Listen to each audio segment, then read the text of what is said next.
Hi, thank you for being watching this presentation. My name is Preciosa Dombele. I'm in the third year of my thesis in anthropology at Paris Nanterre University.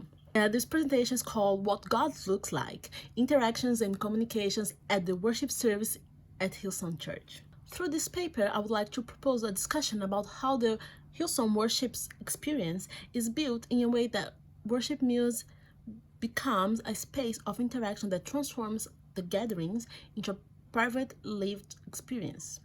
In order to discuss about this subject, I would like to explore the worship service through the communication system established while people gather to worship together at Hillsong Church. First of all, I consider the music at the worship service as a multisensorial object. The music is not only the melody and words, but it's the whole performance that takes place. What includes the visual components, the movement realized while people sing, and the interactions taking place. I would like to start this presentation quoting the creative pastor of Hillsong, Queensland and Northern Territories, Brad Corin, who wrote an interesting text at the Hillsong Collective blog. He says, "Each weekend we have the privilege of using our creativity to paint a picture of who God is, knowing that our effort in and of themselves accomplish little, but through them God speaks. We get to design, set, and use lighting and media to shout, 'Look, God looks like this.'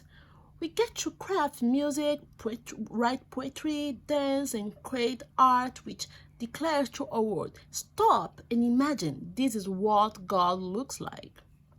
We are the people who offer up our craft and trust that in it and through it God would speak and that those who hear his voice would respond." He wrote in 2017. So my question is, what God looks like? Video that I did during my ethnographic work in Sydney last year in 2019. And so this video is at Hills campus for the 5 p.m. service. So the worship leader this night is David Ware, and the first song they will start singing is "Where You Are." The chorus of the song says, "I never knew a love like this before, the kind of life that I cannot find on my own. I've seen the word, but I have never been so sure that I want your heart. God, I just want to be where you are." The room is packed. A lot of teenagers and young adults in the front of the stage, so close to the singers. The lights of the room are in tones of pink. The young choir is jumping, dancing. In the middle screen, we have geometric graphics, while in the side screen, we have the live feed of the singers and the drummer. So I would like to show you the video, and then we're gonna talk a little bit about it.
Saying, "God, I just want to be where you are," the party starts and we go through what I call my word the dance break in the song.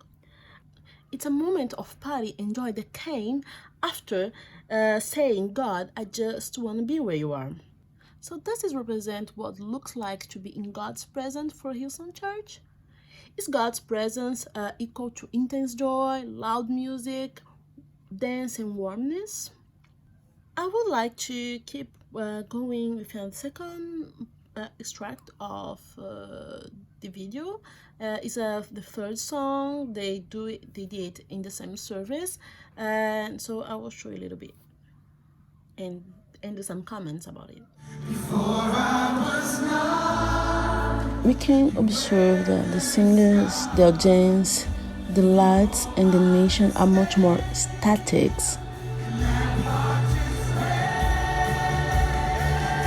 The lights are blue. There is not much light toward the choir. The animation doesn't have a shape. It's like a fluid in tones of blue.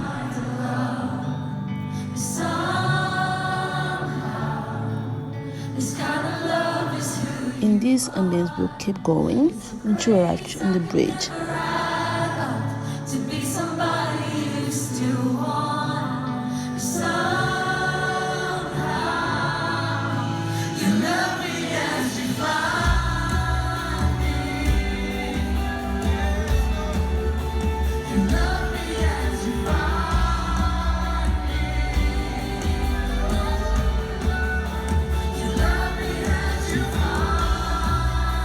When the bridge arrives, they are not in the climax yet. The first bridge is used to build the tension that will explode in the end of this first time.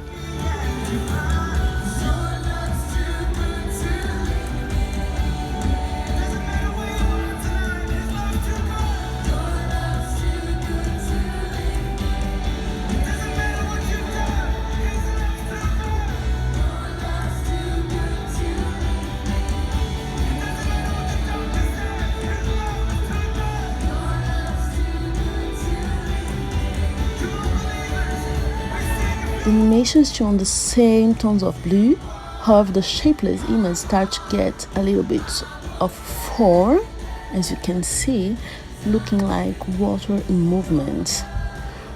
Bodies become less static, and in the end of the bridge they start to jump following the drum's rhythm.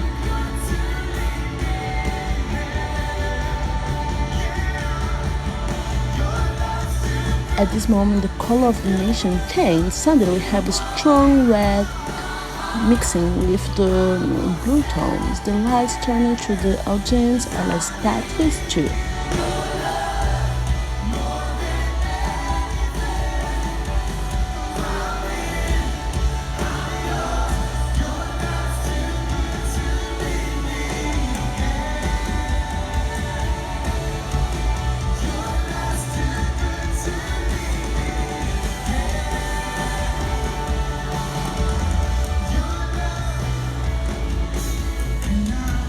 After the second bridge, they go back to the choir and we observe the return of blue and calm light and the blue and almost shapeless animation too.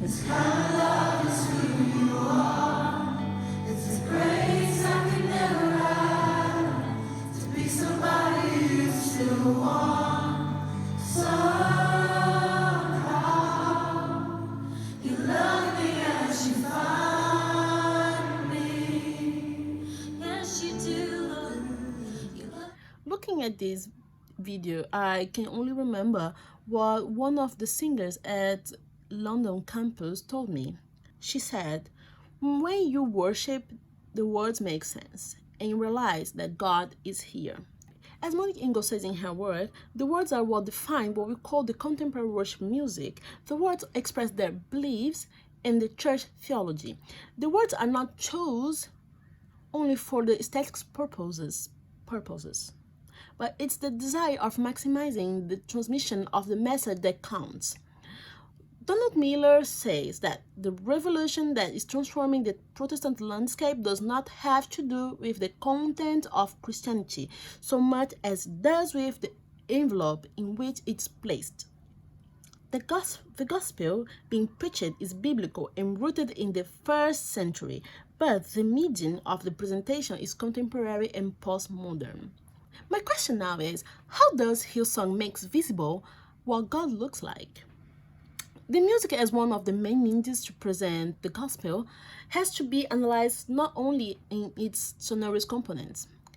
The music, as one of the main mediums to present the gospel, has not to be analyzed only in its sonorous components, but studying the music in situation, as I said, the whole performance. We can have a deeper idea of its complexity. It's important to take the whole space where the worship service happens and try to understand the different ideas that dialogue there in while people sing together. In order to understand the constitution of this space of interaction, I will base my analysis on the theory of communication developed by Dombele, Greece, in which each element of the worship service is analyzed as a producer of sense. The different elements contribute to build the message and its meaning. So, Jean Blaise Gris presents a model of verbal interaction in which representation and interpretation are as valuable as the words spoken. It's what he calls the schematization.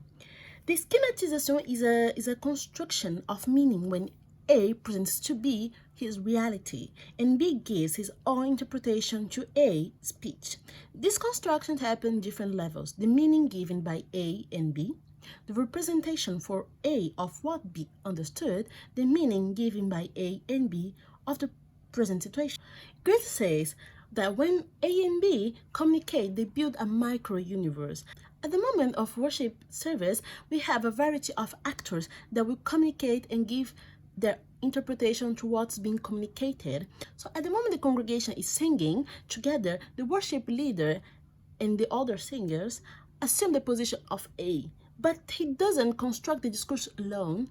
The worship leader enunciates a series of ideas by his words, by his posture, movements, and the words of the song. At the same time, services attendants will receive all these enunciations and give interpretation to that. And by their response, the worship leader will interpret the way the attendants receive the message. Schematization is a construction of meaning and requires to be clarified to carry out certain analyses, which, as soon as they are intended to be systematic, have given rise to methods or as numerous as they are diverse. Schematization is therefore the result of the construction of a knowledge that a speaker A communicates through a recipient B using a natural language speech. The symmetry between what the worship leader intends to say and what the service attendant interprets, it's the factor that defines the response of B and his adherence to the speech. Gris intended to use the schematization to analyze only verbal communication, although Jean-Michel Adam defends that verbal communication cannot be dissociated from nonverbal communication. He adapted Gris' theory to be able to analyze both. The complexity of the micro-universe built in worship service is that we have several actors and interactions taking place at the same time. Let's say that the worship leader is A, and on the other side we have the congregation that I call B. But the congregation is composed by several attendants, B1, B2, B3.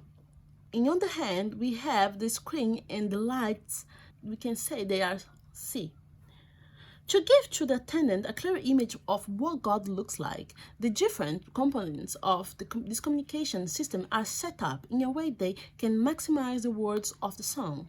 In one side, we have the worship leader who sings the song. He ministers to the assembly, giving indications by reciting Bible verse or encouragements, exhortation. Then we have the screens delivering a visual message. So we have the lyrics allowing people to sing along. At the same time, in the screens, we have graphic animations in accordance with the lyrics, supported by the light system. All these elements together directing people to the best interpretation of the message. If you look to the spatial organization of the room, we can see that a part of the audience plays a major role in this construction too. The front row is reserved to the pastors and main leaders, and there is a big space between the platform and the first row, what allow young people to come in front and stay there during the musical moments. Young people are encouraged by their leaders and friends to go to the front of the stage. The space they will dance together and jump freely without the chairs to restrict their movements. This group of young people who is in front of the stage are so visible as the singers for the rest of the audience. But at the same part, they are in front, they are not over the stage. They are part of the audience as this one who sits in the last row. It's necessary to build the atmosphere in the room to show to people what God looks like. The music performed is a virtual space for connecting the different agents of the ritual. The worship leader brings his interpretation. He engages with the audience with words, gestures, eye contact. Then we have the choice of the nations, some of them based in symbols that are recurrent in Christianity, as the waters, the fire, the dove, the cross. The audience will co-schematize or give a sense to that based in the song, words, and melody. In the worship leader posture, the screens and lights. It's a system of constant interaction where the worship leader can adapt his interaction based in his interpretation of the audience response. This space of interaction is important to allow people to create their own mental representation of what God looks like, and then be able to build a relationship with this divine imagery. The multisensorial nature of music facilitates the emergence of this feeling of divine presence because it appeals to several senses. So hearing, people will hear all the sound elements visually, by the images, the lights, what happened in the space, the body, all the sensations through the gestures, how the body feels in the middle of the crown, the vibrations of the sound system, and so all this, so we have a great stimulation of the sense. The stimulation of the sense allows the attendant to feel that God who is made visible in this collective micro-universe. So I hope this presentation was could present a little bit to you okay. So I hope by this presentation I could show you a little bit the theory of schematization and how we can use it to analyze the worship service and the interactions that take place at this as I hope by the presentation I could present a little bit to you the theory of schematization de Gresenadin, and how we can use this theory to understand and analyze what happened, all the interactions that happen in the worship service, and how this interaction help us to understand this construction of the God's image to people who goes to Hillsong Church and maybe other churches can apply this theory to. Thanks so much for being watching, and I hope we can chat a little bit more. Thank you.